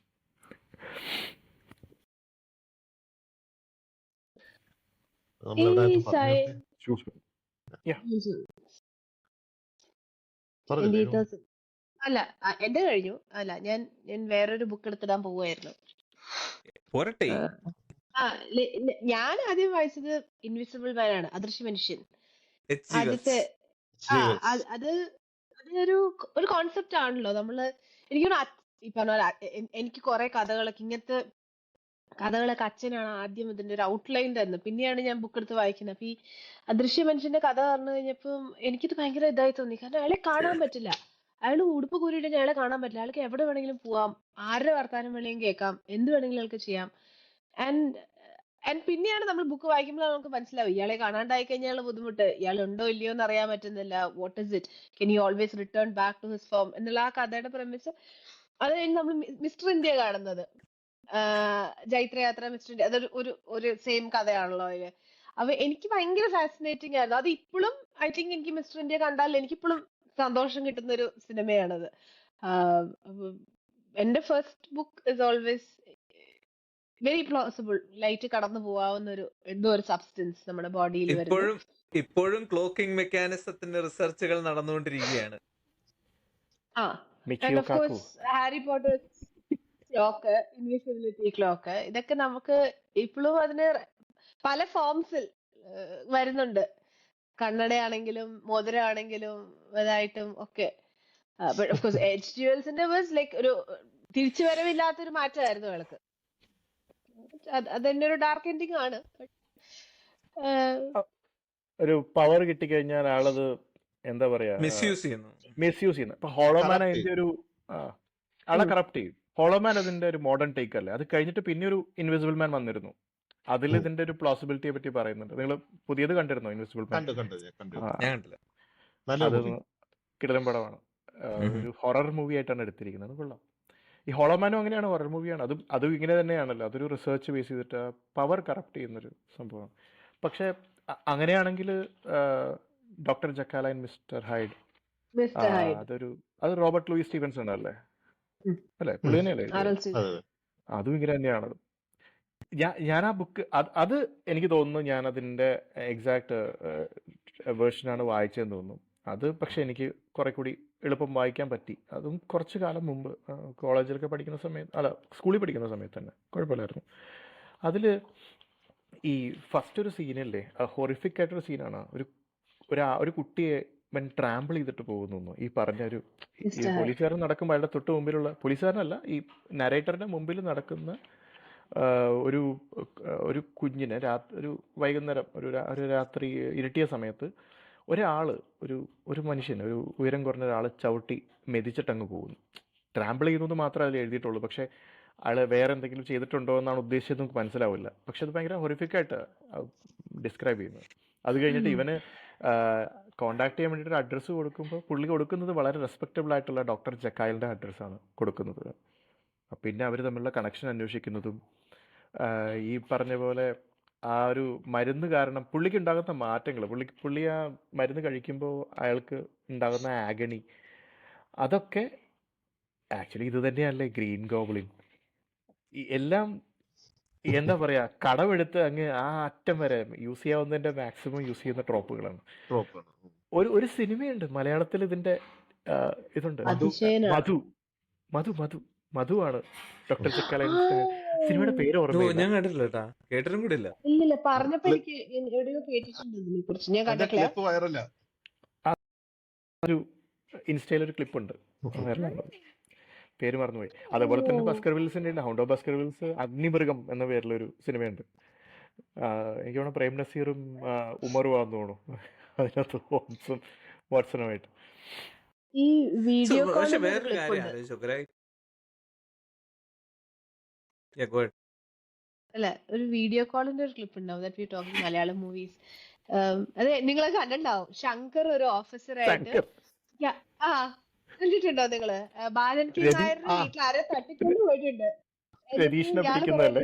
set ചെയ്തിട്ട് രതീഷിന്റെ മുഖമല്ല കാണുന്നത്, രതീഷ് ഒരു ഫോൺ ബൂത്ത് നിന്ന് സംസാരിക്കുന്നതാണ് കാണുന്നത്. നമ്മള് മിനിമം അയാളുടെ മുഖം കാണുന്നെങ്കിൽ കുഴപ്പമില്ല. ഇത് വേറെ ഒരു കംപ്ലീറ്റ്ലി ഡിഫറെന്റ് ആംഗിളിൽ രതീഷ് നിൽക്കുന്നത്. പുള്ളി എന്തോ സാധനം കണക്ട് ചെയ്തിട്ട് വരെ ഫോണിലേക്ക് കണക്ട് ചെയ്തിട്ട് കണ്ടുപിടിക്കും. എനിക്ക് ആ സിനിമ കാണണമെന്നുണ്ട്. സ്റ്റീം പങ്ക് ആണ്. ആ കാരണം വീഡിയോ കോളിന്റെ കാര്യം പറഞ്ഞപ്പോഴായിട്ട് സ്ക്രീൻ ഒന്നുമില്ല, മൊത്തം റീഡ് ഔട്ട്സ് ആണ്. അതിനകത്ത് ഭയങ്കരമായിട്ട് പ്രിന്റ് ചെയ്ത് വരുവാണ്. ഈ കോർഡിനേറ്റ്സ് ഒക്കെ പ്രിന്റ് ഒക്കെ ആയിട്ട് വരും. കോർഡിനേറ്റിന്റെ സമയത്ത് എങ്ങനെ ആ സമയത്ത് അവിടെ ക്യാമറ വന്നു, ഇതൊന്നും നമ്മൾ ചിന്തിക്കേണ്ട കാര്യമില്ല. കോമഡി ആയിരുന്നു. ഫണി പാർട്ട് നമ്മള് അന്നത്തെ എത്ര സയൻസ് ഫിക്ഷൻ പുസ്തകങ്ങളാണ് ക്ലാസിക്സ് ആയിരിക്കുന്നത്. ഇന്നത്തെ എത്ര സയൻസ് ഫിക്ഷൻസ് ക്ലാസിക്സ് ആവും നമുക്ക് തോന്നുന്നു. അധികം ഒന്നും ഉണ്ടാവും. നമ്മള് മിസ് ചെയ്ത ഇനി സാധനങ്ങളുണ്ട്. Frankenstein again right. Science Okay. Develop ചെയ്യുന്നതിന് മുമ്പത്തെ സാധനമാണ്. അന്നത്തെ ഒരു തോട്ട് ആയിരുന്നു ടു ആനിമേറ്റ്, എന്താണ്, ഒരു മാഷപ്പ് ക്രിയേറ്റ് ചെയ്ത് അതിനെ ആനിമേറ്റ് ചെയ്യുക എന്നുള്ളത്. റീആനിമേറ്റ് റീആനിമേറ്റ് ചെയ്യുക. കറക്റ്റ്. പിന്നെ doctor Moreau's island, island of doctor Moreau, മറ്റേ മൃഗങ്ങളുടെ ഭാഗങ്ങൾ കണക്ട് ചെയ്തിട്ട് ഹ്യൂമൻസ് ഉണ്ടാക്കുന്ന അതിന്റെ ഒരു റീമിക്സ് ഉണ്ട് അടുത്ത ഇടയ്ക്ക് ഇറങ്ങിയത്. സിൽവിയ മൊറേന ഗാർസിയ, മറ്റേ മെക്സിക്കൻ ഗോത്തിക് എഴുതിയ. Again right, it is extremely gothic. അയാളുടെ മോളുടെ കഥയാണ് അതും. It was a really good book. പിന്നെ എച്ച്.ജി. വെൽസിന്റെ തന്നെ കുറെ കഥകളുണ്ട്. Time machine, war of the worlds, അതൊക്കെ സത്യം. നമ്മളെ ശരിക്കും ഒന്ന് പിടിച്ചു കുലുക്കുന്ന മൂവീസ് ആണ് ഇതൊക്കെ. ഈ ഓർസൺ വെൽസിന്റെ കാര്യം അറിയില്ലേ? ഓർസൺ വെൽസ് പണ്ട് ഒരു അമേരിക്കൻ ജനതയെ മൊത്തം സ്പൂക്ക് ചെയ്തത്. റേഡിയോ നാടകം മാസ് ഹിസ്റ്റീരിയ ഉണ്ടാക്കിയ പുള്ളി. ന്യൂസ് ആണെന്ന് വിചാരിച്ച ആളുകൾ പേടിച്ച് വീട്ടിൽ നിന്നൊക്കെ ഇറങ്ങി ഓടാൻ തുടങ്ങി. ബോംബ് ഷെൽട്ടറിലൊക്കെ പോയി ഒളിച്ചു. അവര് മറ്റേ ഏലിയൻസ് ശരിക്കും ടേക്ക് ഓവർ ചെയ്തു വിചാരിച്ചിട്ട്. എനിക്ക് ടൈം കുറ്റം ട്രാവൽ പറയാൻ ഭയങ്കര പറഞ്ഞു. ടൈം ട്രാവൽ എനിക്ക് ഭയങ്കര ഇഷ്ടമുള്ള ഒരു കോൺസെപ്റ്റ് ആണ്. പണ്ട് സ്കൂൾ ബസ്സിൽ ഒരു കോൺവെർസേഷൻ ഉണ്ടായി. What will you do if you can time travel to 50s 60s? ആൾക്കാർ അപ്പൊ തന്നെ നമ്മൾ ഇവിടുന്ന് 2 രൂപ ഉണ്ടായിട്ട് അവിടെ പോയിട്ട് ഇഷ്ടംമാരെ ഐസ്ക്രീമും ചോക്ലേറ്റും വാങ്ങിച്ചു. അതാണ് ഫസ്റ്റ്. അതിലൊരു തർക്കമില്ല ആർക്കും. അന്നതൊന്നും ഇല്ലെങ്കിൽ തീ അല്ല, അല്ലെങ്കിൽ ആ നോട്ട് എടുത്തില്ലെങ്കിൽ എന്ത് ചെയ്യും? അതും നമുക്ക് അത്ര ബുദ്ധിയൊന്നും ഇല്ലല്ലോ. നമുക്ക് അത്ര ബുദ്ധിയൊന്നും ഇല്ലല്ലോ. അന്ന് കോയിൻ ആണ്, നോട്ടൊന്നും ഇല്ല. 1 രൂപ 2 രൂപയുടെ കോയിൻ ഉള്ളത്. അന്ന് അത് നമുക്കറിയാം. 2 രൂപയുടെ കോയിനൊക്കെ വാലിഡ് ആയിരുന്നു. നോട്ട് നിരോധനമൊക്കെ അത് ഇന്ന് വന്നതല്ലേ. അന്ന് അങ്ങനത്തെ കോൺസെപ്റ്റ് തന്നെ ഇല്ല. നമുക്ക് നോട്ടൊക്കെ നിരോധിക്കാൻ പറ്റുമോ? സാൻഡിയുടെ ഒരു കഥ ഓർമ്മയുണ്ട് എനിക്ക്. ഏത്? ഒരു പഴയ കാലത്തേക്ക് ഒരു കേവ് മാൻ പുള്ളി എന്തോ ഒരു സാധനം കണ്ടുപിടിച്ചിട്ട് അതെന്താന്ന് നമ്മളോട് പറയുന്നില്ല. അവസാനം പുള്ളി ഇങ്ങനെ അതിലെന്തോ അത് തിരിച്ച് സംസാരിക്കും. കേവ് മാൻ അല്ല. അത് എന്ത് പറ്റിയെന്ന് വെച്ച് കഴിഞ്ഞാൽ humanity was driven into caves due to apocalypse. അത് കഴിഞ്ഞിട്ട് they find something, a relic from future. Mobile ഫോണാണ് റിലിക് ഫ്രം ഫ്യൂച്ചർ. അത് നല്ല രസമാണ്. അവസാനം നമുക്ക് മനസ്സിലാവുള്ളൂ ഈ ലാസ്റ്റ് റിവീൽ ഉണ്ടല്ലോ, നമുക്ക് അത്ര നേരം ക്ലൂ ഒക്കെ ഉണ്ട് ഇത് എന്താണ്, തിരിച്ച് സംസാരിക്കുന്നു, അതിന് എന്തൊക്കെയോ പുറത്ത് ലൈറ്റ് ഒക്കെ കത്തുന്നു എന്നൊക്കെ പറഞ്ഞ് എന്തൊക്കെയുണ്ട്. അവസാനമാണ് മനസ്സിലാവുന്നത് മൊബൈലാണെന്നുള്ള കാര്യം. മൊബൈലായിരുന്നില്ലേ? അതെ, മൊബൈലായിരുന്നു. And the world was run by women. That world was run by women. Yeah. ഒരു ഫീമെയിൽ ഡോമിനേറ്റഡ് സൊസൈറ്റി ആയിരുന്നു അത്. പക്ഷെ അപ്പോ ടൈം മെഷീൻ എനിക്ക് വായിക്കാനൊരു ഇത് തോന്നിയില്ല. ഞാൻ കംപ്ലീറ്റ് ചെയ്യാത്തൊരു പുസ്തകമാണ് ടൈം മെഷീൻ. കാരണം time machine at least kids abridged book ഇതുണ്ടെങ്കിൽ ഞാൻ ഡെഫിനറ്റ്ലി റെക്കമെൻഡ് ചെയ്യുന്നതാണ്. കാരണം ശരിക്കും അത് വായിക്കുമ്പോൾ നമുക്ക് ശരിക്കും ഒരു ഹൊറിഫിക് ആയിട്ട് തോന്നും, ഹ്യൂമാനിറ്റിയുടെ എൻഡിങ് ഇങ്ങനെ ആയിരിക്കുമോ. Because ultimately we evolve into something else. Something else എന്ന് പറയുമ്പോൾ it's not something good, like a basic primordial creature അങ്ങനെ മാറുന്നതായിട്ടാണ്. രണ്ട് റേസ് ആയിട്ട് മാറുമല്ലേ, അതായത് ഒരെണ്ണം മറ്റേതിനെ അതുണ്ട്. ഹണ്ട് ചെയ്യുന്നു. മോർലോക്സ് അതുണ്ട്. അതിന് ശേഷമുള്ള കാര്യമാണ് പറയുന്നത്. അവസാനമാകുമ്പോ maybe it's not human, maybe വേറെ ഏതെങ്കിലും ജീവിയായിരിക്കും പുറത്തു വരുന്നത്. പക്ഷെ അങ്ങനെ ഒരു ധ്വനി എടുക്കുന്നുണ്ട്, വി ഇവോൾവ് ഇൻ ടു. കാരണം നമ്മുടെ ഒരു യൂഷ്വലി എവല്യൂഷനെ കുറിച്ചുള്ള നോഷൻ എന്ന് വെച്ചാൽ we evolve into higher creatures. അങ്ങനെയല്ല ഇവല്യൂഷൻ വർക്ക് ചെയ്യുന്നത്. Whatever helps us survive. നമുക്ക് ഭാവിയിൽ സർവൈവ് ചെയ്യാൻ പാറ്റയുടെ ഫോമാണ് ഏറ്റവും ബെസ്റ്റ് ഉണ്ടെങ്കിൽ നമ്മൾ പതുക്കെ പാറ്റകളായി വരും. നമുക്ക് ബുദ്ധിയുടെ ആവശ്യമില്ലെങ്കിൽ നമുക്ക് ബുദ്ധി വേണ്ട. Will be a creature without any culture or civilisation. എനിക്കൊരു ഒരു ഒരു ഒരു മനോരമയിൽ പണ്ട് ഒരു ഈ പറഞ്ഞ പോലെ മനോരമ പല സ്ഥലത്തുനിന്നും സയന്റിഫിക് ജേണൽസിൽ നിന്നുള്ള പഠനങ്ങളും അതും ഇതൊക്കെ കൊണ്ടുവന്ന് ഇടുമല്ലോ. അപ്പോൾ അതുപോലെ ഒരിക്കലും വന്നൊരു പടം ഓർമ്മയുണ്ട്, ഒരു ഫോട്ടോ. ഹ്യൂമൻസ് അതായത് ഒരു 100 കൊല്ലത്തിന് ശേഷം അല്ലെങ്കിൽ 1000 കൊല്ലത്തിന് ശേഷം ഇവോൾവ് ആകുമ്പോൾ എങ്ങനെ ഇരിക്കുമെന്ന് കാണിക്കുന്നത്. അതായത് വളരെ ഹീഡിയസ് ആണ്. കണ്ടു കഴിഞ്ഞാൽ തന്നെ നമുക്ക് ഇത് മനുഷ്യൻ തന്നെയാണോ തോന്നുന്നത്. ശരിക്കൊരു ഗോബ്ലിന്റെ ഒരു രൂപമായിട്ട് മാറിയിട്ടുണ്ട്. അതെനിക്ക് നല്ല ഓർമ്മയുണ്ട്. കാരണം വയറൊക്കെ ചാടി. കാരണം ഒന്നാമത്തെ കാര്യം എല്ലാവരുടെയും ജോലികളൊക്കെ മാറി. അതിനൊക്കെ റീസൺ പറയുന്നുണ്ട്. ആരോ ഇട്ടിട്ട് എന്താണ് റീസൺ, ഇതിനൊക്കെ ഇങ്ങനെ ആവാനുള്ള കാരണം, അത് ചെവി വലിപ്പം കൂടുന്നതും കണ്ണ് കുഴിഞ്ഞു പോകുന്നതും അങ്ങനെ കുറേ കാര്യങ്ങൾ, പൊല്യൂഷൻ കാരണം സ്കിന്ന് ഡാർക്ക് ആവുന്നതും അങ്ങനെ എന്തൊക്കെയോ ചെയ്തിട്ട് ഒരു സംഭവം. അപ്പോൾ ഇവല്യൂഷൻ നടന്നുകൊണ്ടിരിക്കുകയല്ലേ, ഇങ്ങനെയാവും. ഒരുപക്ഷെ ചിലപ്പോൾ നമ്മുടെ മുടിയൊക്കെ പോകും. കാരണം നമുക്ക് ഈ ആവശ്യമില്ലാത്ത സാധനങ്ങളാണല്ലോ ഇതൊക്കെ. വെസ്റ്റീജിയൽ ഓർഗനാണ്. ബാക്കി ദേഹത്തുള്ള രോമങ്ങളെല്ലാം പോയി. ഇനി ഇതൊക്കെ മാത്രമേ ഉള്ളൂ ബാക്കിയുള്ളത്. ഏജിംഗ് അതാണ് ഗാന്ധിജി കണ്ട സ്വപ്നം. മുടി കൊഴിഞ്ഞു പോണേ. അല്ല അവള് പിന്നെ ഈ പോപ്പുലർ മെക്കാനിക്സ് എന്ന് പറഞ്ഞൊരു മാഗസിൻ ഉണ്ട്, ആരെങ്കിലും വായിച്ചിട്ടുണ്ടോ എന്ന് പറഞ്ഞുകൂടാ. They have some brilliant ideas. നമ്മളിപ്പം സയൻസ് ഫിക്ഷൻ വായിക്കണം എഴുതണമെന്ന് ഫീലിംഗ് ഉണ്ടെങ്കിൽ പോപ്പുലർ മെക്കാനിക്സിന്റെ ഒരു കോപ്പി മേടിച്ച് വായിച്ചു നോക്കിയാൽ മതി. They talk about all futuristic technology, possible future ടെക്നോളജീസിനെ കുറിച്ചൊക്കെ നല്ല ബ്യൂട്ടിഫുൾ ആയിട്ട് കൊടുത്തിട്ടുണ്ട്. ഇപ്പൊ പഴയ 1920s ഒരു പോപ്പുലർ മെക്കാനിക്സ് ഉണ്ട്. സോ ആ സമയത്ത് 100 വർഷത്തിന് ശേഷം നമ്മുടെ വേൾഡ് എങ്ങനെ ആയിരിക്കും എന്നുള്ളത് അന്നത്തെ ആൾക്കാർ പ്രഡിക്ട് ചെയ്യുന്നുണ്ടായിരുന്നു. And sometimes it's funny.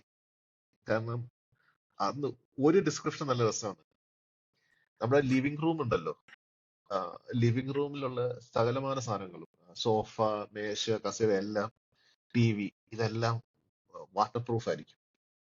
അപ്പൊ അതിനകത്ത് ഒരു ഹൗസ് വൈഫ് ഒരു ഹോസും കൊണ്ട് ലിവിംഗ് റൂമിലോട്ട് രാവിലെ വരുന്നു.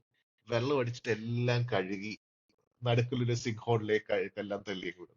അപ്പൊ വലിയ രസം എന്ന് വെച്ചാൽ, അത് വായിക്കുമ്പോൾ രസം എന്ന് വെച്ചാല്, not only they have got it completely wrong, they miss the whole social point. Like അപ്പോഴും ഒരു ഹൗസ് വൈഫ് വന്ന് ക്ലീൻ ചെയ്യുന്നതായിട്ടാണ് കാണിക്കുന്നത്. അവർ 90s 20s ആ മെയ്ഡ് ഡ്രസ് ഒക്കെ ഇല്ലേ, ഒരു ഏപ്രൺ ഒക്കെ കെട്ടി അങ്ങനെ വന്നിട്ട് ക്ലീൻ ചെയ്യുന്നത്. ടെക്നോളജി പ്രോഗ്രസ് ചെയ്താലും സോഷ്യോളജി മാറുന്നില്ല. ആൻഡ് ടെക്നോളജി ഭാഗം they got it all wrong. അപ്പോഴും നമ്മൾ ക്ലീൻ ചെയ്യുന്ന കാര്യം ഹോസ്റ്റ് അടിച്ച് എല്ലാം water proof. I think so far. Sorry, പറഞ്ഞു. അല്ല ഞാൻ പറഞ്ഞു, ടെക്നോളജിക്കൽ പെർസ്പെക്റ്റീവ് നമ്മൾ ഒരിക്കലും അങ്ങനെ ആലോചിച്ചിട്ടില്ല. നടുക്കൊരു സിങ്ക് ഹോളും വെച്ചിട്ട് വെള്ളം ഒഴിച്ച് കളയണമെന്നുള്ള, ക്ലീൻ ചെയ്യണമെന്നുള്ള. സോറി, എനിക്ക് ഫ്യൂച്ചറിസ്റ്റിക് ആയിട്ട് ഒരു സാധനം വേണ്ടുള്ളൂ. തുണി മടക്കണ ഒരു മെഷീൻ. എല്ലാ തുണി ഇങ്ങനെ വാഷിംഗ് മെഷീനിൽ എടുത്ത് ഇടാൻ പറ്റണം. എന്നിട്ട് അത് മടക്കി എടുത്ത് പുറത്തേക്ക് വെക്കണം. അതാണ് എന്റെ. ആരെങ്കിലും ഉണ്ടാക്കുന്നുണ്ടെങ്കിൽ പ്ലീസ് ഉണ്ടാക്കി തന്നെ. എന്നാൽ വലിയ ഉപകാരമായിരുന്നു. ഇപ്പല്ല തേക്കുന്ന മെഷീൻ ഉണ്ടോ? തേക്കുന്നതല്ല, നമ്മള് ഷർട്ടൊക്കെ എടുത്ത് ടീഷർട്ടിന്റെ ഒരു അല്ലേ ഒരു ആ ഒരു ഇൻഫ്ലേറ്റബിൾ സാധനം പോലെ. അത് തന്നെ അത് തന്നെ. കാരണം 30 മിനിറ്റ് എനിക്ക് കൊണ്ട് എടുത്തു ഏറ്റവും ഒരു ഷർട്ട്. ഇല്ലെങ്കിൽ ആണോ? ഒരു മറ്റേ സ്റ്റീഫൻ കിങ്ങിന്റെ മാംഗ്ലർ ഒരെണ്ണം വാങ്ങിച്ച് വീട്ടിൽ വെച്ചാൽ മതി. ഇനി അയ്യോ പറയാൻ വേണ്ട, താങ്ക് വരുമായിരുന്നു. ടൈം ക്യാപ്സ്യൂൾസ് എന്നൊരു സംഭവം കേട്ടിട്ടില്ലേ? സ്കൂളുകളിലൊക്കെ ഈ ചെറിയൊരു പ്രൊജക്ട് പോലെ ഒരു ബോക്സിനകത്ത് എല്ലാവരും അവരോട് ഇമാജിൻ ചെയ്യാൻ പറയും. അല്ലെ ചിലപ്പോൾ ഫ്യൂച്ചറിലേക്ക് ഒരു ലെറ്റർ ആയിരിക്കും, അല്ലെങ്കിൽ ഫ്യൂച്ചറിലെ ടെക്നോളജി എന്താണെന്ന് ഇമാജിൻ ചെയ്തിട്ട് അത് പിള്ളേരോട് വരയ്ക്കാൻ പറയും. എന്നിട്ട് ഇതൊക്കെ കൂടി എടുത്തിട്ട് ഒരു പെട്ടിക്കകത്താക്കി കുഴിച്ചിടും. എന്നിട്ടൊരു 10-20 കൊല്ലം കഴിയുമ്പോൾ ഈ ഇവർ തുറന്ന് നോക്കിയിട്ട് അതിങ്ങനെ അങ്ങനെ ഒരു സംഭവങ്ങൾ ഞാൻ കണ്ടിട്ടുണ്ട്. ഇൻസ്റ്റയിലൊക്കെ ചില സ്ഥലത്ത് കണ്ടിട്ടുണ്ട്. ഒരു സിനിമയുണ്ട് അങ്ങനെ, നമ്മുടെ നിക്കോളാസ് കേജിന്റെ ഒരു പടമുണ്ട്. ഉം. അത് The Knowing. The Knowing. The knowing അങ്ങനത്തെ ഒരു സിനിമയാണ്. അപ്പോൾ അങ്ങനെ കുറേ സ്ഥലത്ത് കണ്ടിട്ടുണ്ടാവും. അപ്പോൾ അതൊക്കെ ശരിക്കും പറഞ്ഞാൽ അതൊക്കെയാണ് ആദ്യത്തെ സയൻസ് ഫിക്ഷൻ. നമ്മൾ തുടങ്ങുമ്പോൾ നമ്മൾ വിചാരിക്കുന്ന കാര്യങ്ങൾ, പറക്കുന്ന കാറും അതൊക്കെ ആ. ആയിരിക്കാം.